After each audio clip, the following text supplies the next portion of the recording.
What's going on, guys? It's Fuzzy. Welcome back to yet another Major League Baseball recap. TGIF. It is Friday. You guys have made it through the week, so what we're going to do to celebrate is we're going to start talking about some baseball. So guys, real quick, for all of you who are watching right now who are not subscribed, I post these every single day. So if you don't have cable, if you don't watch MLB Network, make sure you guys hit that subscribe button because this is the best way to get updates on a day-to-day basis. So if that subscribe button is red, go ahead and click it, make it white, and join the Fuzz family. Fuzz family, Fuzzy Nation, I don't know, whatever's less awkward. The first story of today, Noah Syndergaard has not been Thor so far in 2019, but yesterday he reclaimed his hammer and he had one of the best performances that I've seen in my life. And the score was 1-0, so he didn't give up any runs, and the one run that the Mets did score was off the bat of Noah Syndergaard. So what we're going to do is we're going to roll his pitching highlights, and then we're going to show his bomb because he truly was Thor. Like Infinity War Thor, not Endgame Thor. I won't spoil it, but if you guys have seen the movie, you know what I mean. There. And this series, and one. Noah Syndergaard leads off and flies one to deep left field. Back goes Winker into the warning track, takes a look, and it's gone. Noah Syndergaard got him looking, and the ball game is over. That might be one of the first times that I can remember one player actually won the entire game, where he pitched a really good game and then he hit a home run and then won it on the offensive side as well. I can't remember. If you guys can remember anything like that, let me know because that might be a first for me. I love when the White Sox play off against the Red Sox because I'm a big fan of socks. I don't know what it is. I like the feeling of putting on new socks, but the White Sox and the Red Sox, they did face off yesterday, and a player that you probably have never heard of before, Nicky Delmonico. His last name sounds like a Grand Prix racetrack. Delmonico? I don't know. He had a walk-off home run yesterday, and it was a thing of beauty aside from the fact that it was off Ryan Brazier, who was on my my fantasy team, so he got me like negative 15 points. Thanks, Nicky. 0-1. Delmonico hits it well. Right center field. Bradley at the wall. Jackie Bradley can't make the catch. Hey, Nicky, it's a 3-run home.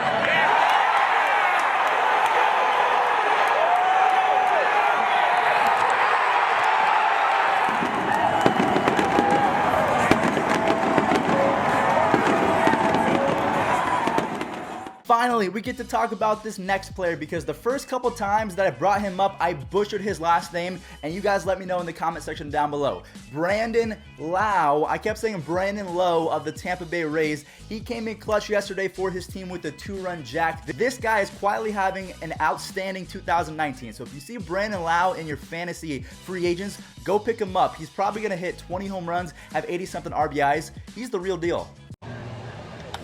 Fly ball back into right field.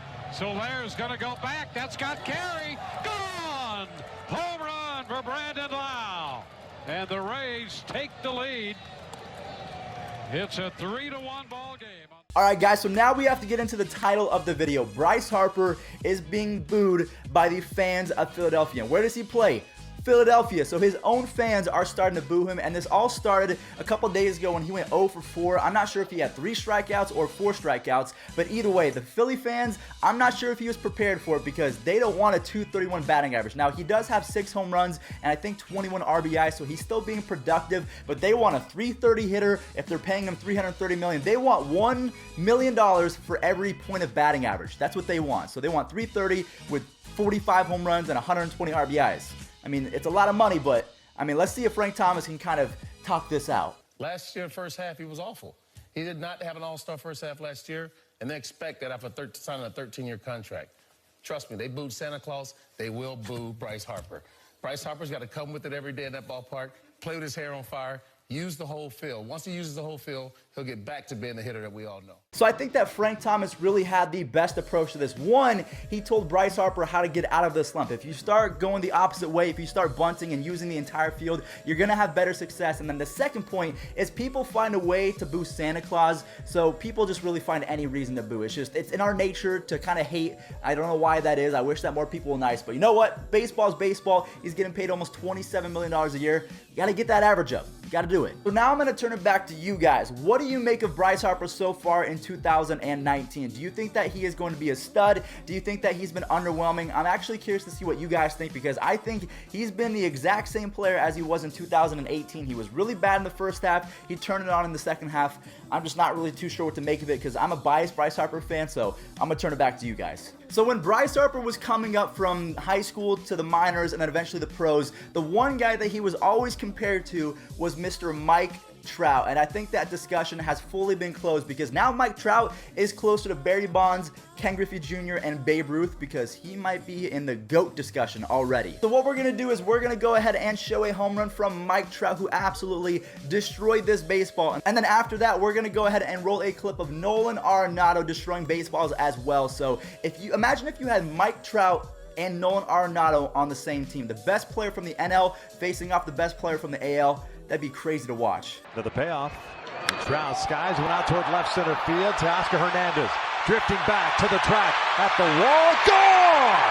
Big fly for Mike Trout. The Angels get that run back. It's 6-2 Halos.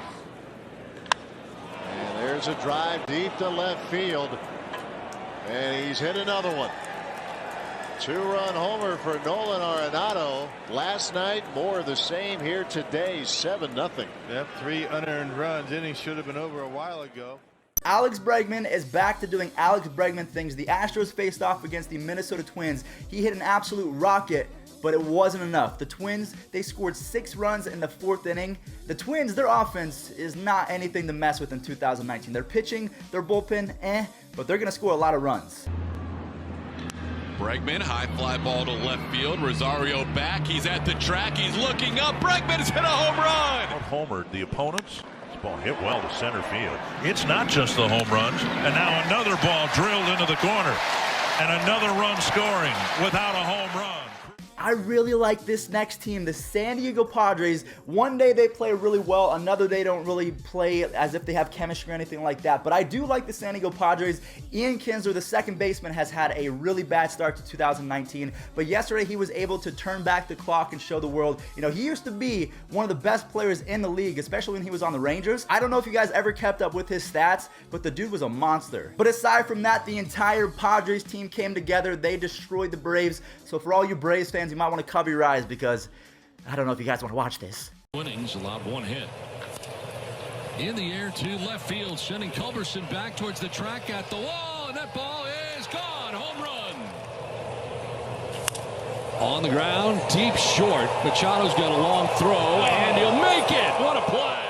Do you guys remember when Steven Strasburg was drafted and then he made his major league debut? I think he had 14 or 13 strikeouts in his very first start. We've come a long way since then, because yesterday he got his 1,500th strikeout, which is just an insane amount. He carves people up left and right. So we have Strasburg on the same team as Max Scherzer and Patrick Corbin. Yeah, the Nationals, they're going to get a ton of strikeouts in 2019.